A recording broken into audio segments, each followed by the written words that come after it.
இப்ப என் பிளாஷ்பேக் எல்லாம் முழுசா தெரிஞ்சுக்கிட்டியா? உன் குடும்பத்துல இருக்கிற எல்லாரையும் ஒருத்தரை விடாம காலி பண்ணிட்டு உன்னை தனி மரமா நிக்க வச்சு அதுக்கப்புறமா உன் கதை முடிக்கலான்னு நினைச்சேன். ஆனா என்ன பண்றது, நீ முந்திக்கிட்டியே. என்ன பத்தி ஆராய்ச்சி பண்ணிட்டு உண்மைய கண்டுபிடிச்சிட்ட. அதனால உன்னை முதல்ல தீத்து கட்டிட்டு அதுக்கப்புறம் உன் குடும்பத்துல இருக்கிற எல்லாரையும் காலி பண்ணிடுறேன். அங்கிள். மீனாட்சி, சொல்றத கேளு. வேணாம், நீ என்ன கொன்ன, என் பிள்ளைங்க 2 பேரும் உன்னை சும்மா விட மாட்டாங்க. யாரு என்ன சொன்ன? ஓ பிள்ளைங்க என்ன சும்மா விட மாட்டாங்களா? உன் பிள்ளைங்களால என்ன நெருங்கவே முடியாதுடா.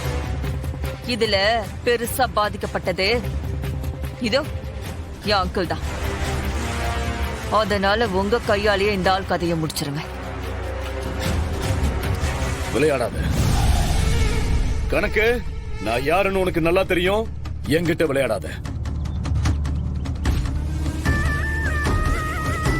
மீனாட்சி, இல்லம்மா வேணாம். என்னை விட நீ தான் ரொம்ப பாதிக்கப்பட்டிருக்க. அதனால உன் கையாலேயே அவனை கொல்லுமா. அதுவும் கரெக்ட் தான் அங்கிள். ஏய் மீனாட்சி, விளையாடாத. எடு, துப்பாக்கியை எடு. ஒன்ன போய் நல்லவன்னு நம்பி என் குடும்பத்துல நான் நல்லா இருக்கணும்னு நினைச்ச அத்தனை பேரையும் வெளியே துரத்தணும்ல. சத்தியமா சொல்றேன், நீ எல்லாம் நல்லாவே இருக்க மாட்டேன். யோ, என்ன நினைச்சிட்டு இருக்க நீ? நீ என்ன உலக உத்தமனா? என் வாழ்க்கை நீ நாசம் பண்ணிட்டு எனக்கு நீ சாபம் விடுறியா?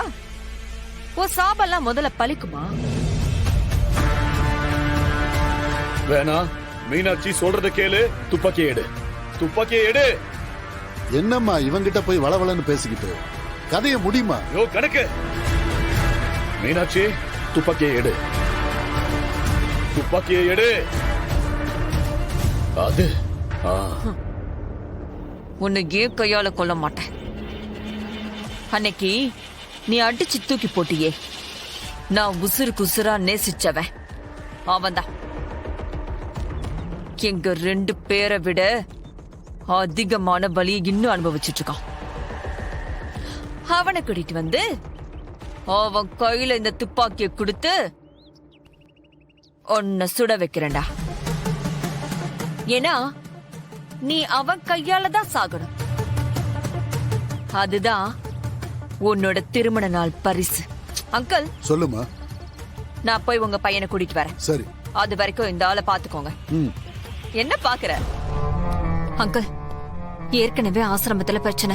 துளசி வேற கொஞ்சம் கொஞ்சமா அந்த டீடைல்ஸ் எல்லாம் கலெக்ட் பண்ண ஆரம்பிச்சுட்டா.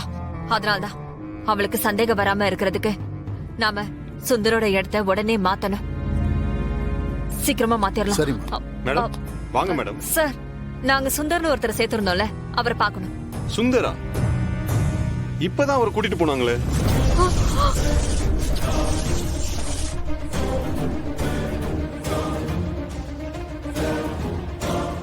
யார் கூட்டிட்டு போனா? இல்ல மேடம், உங்களுக்கு ரொம்ப வேண்டப்பட்டவன்னு சொன்னாங்க.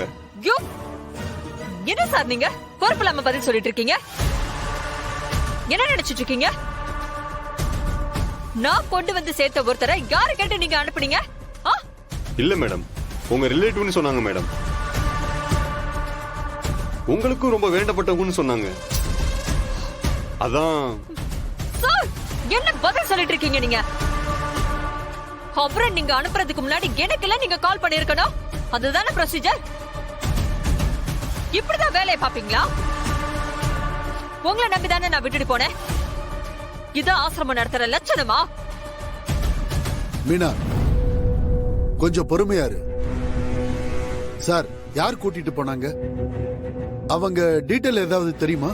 அவங்களுக்கு ஒரு 35 வயசு இருக்கும் சார். ஹஸ்பண்ட் அண்ட் ஒய்ஃப் மாதிரி தான் சார் இருந்தாங்க. 2 பேரும் வந்து கூட்டிட்டு போனாங்க சார்.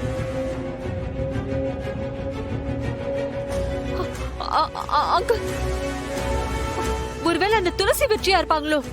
அவங்களுக்கு எப்படி தெரியும் மீனா? அந்த துளசி தான் ஏற்கனவே என்னை பத்தி இன்வெஸ்டிகேட் பண்ணிட்டு இருந்தால. இப்ப என்ன பண்றது மீனா? எனக்கு ஒன்னும் புரியல.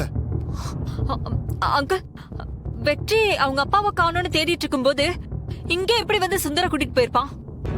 இல்ல அங்கிள், எனக்கு ஒரே குழப்பமா இருக்கு.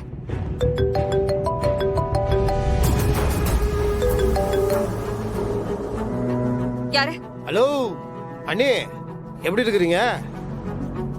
ஆசிரமத்துக்கு எல்லாரும் நல்ல விஷயத்துக்காக வருவாங்க. ஆனா நீங்க ஒரு லவர் தேடி வந்திருக்கீங்க போல இருக்குது. என்ன சுந்தர் அங்கதான் இருக்கிறாரா? வாய்ப்பே இல்லையே. நீங்க தேடுற சுந்தர் என்கிட்ட தான் இருக்கிறாரு.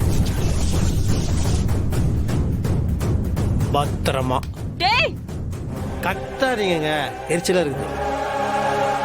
இப்ப நீங்க என்ன பண்றீங்கன்னா, என் அப்பாவை நீங்க தூக்கி கடத்தி வச்சிருக்கீங்களா, அவரை கொண்டாந்து ஏன்ட்ட கொடுங்க. எக்ஸ்சேஞ்ச் ஆஃபர்ல நான் சுந்தரம் உங்களுக்கு கொடுக்குறேன். இந்த பாருங்க, நான் சொல்ற மாதிரி செஞ்சுட்டீங்கன்னா அழகா ஒரு கீரல் கூட இல்லாம கிட்ட வந்துடும். இல்ல வழக்கம் போல ஏதாவது வில்லி வேலை பண்ணீங்கன்னு வச்சுக்கோங்களேன், டார் டாரா அடுத்துருவோம், பாத்துக்கோங்க. டேய் வெற்றி, சுந்தர ஏதோ பண்ணிடாத.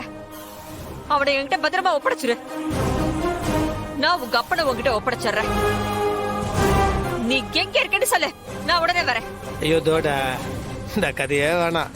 நீங்க லொகேஷன் அனுப்புங்க, நான் அங்க வரேன். சரி சரி, நான் அனுப்புறேன். அந்த லொகேஷனுக்கு போயிட்டு நான் உனக்கு அனுப்புறேன்.